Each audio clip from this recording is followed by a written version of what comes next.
Assalamualaikum warahmatullahi wabarakatuh. Okey, hari ni saya nak menceritakan yang kita nak bandingkan nombor. Okey. Boleh nampak kan? Yang ni ada 3, 2, 1. Yang ni 3 seperti 34, 35, 36. Yang ni 27, 28, 29, yang ni 110, 111, 111. Okey, kita nak banding macam mana? Okey, senang je. Yang ni ada 3 tolak. Yang ni ada 2, 3, 4, 5, 6 tambah. Okey. Kita nak buat cara senang saja. Okey. Kita nak buat ni macam ni. 3 tambah 2 jadi berapa?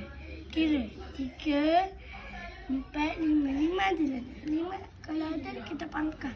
Kalau nak gunakan kertas boleh, benda yang tidak terpakai.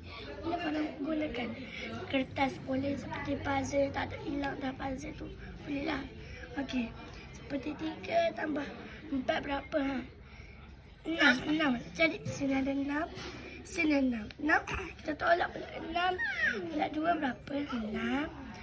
Jadi tolak 2. 6, 5, 4 jadi 3.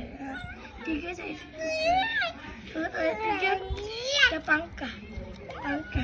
Kita buka pangkal, kita pangkal. Ada nombor 3.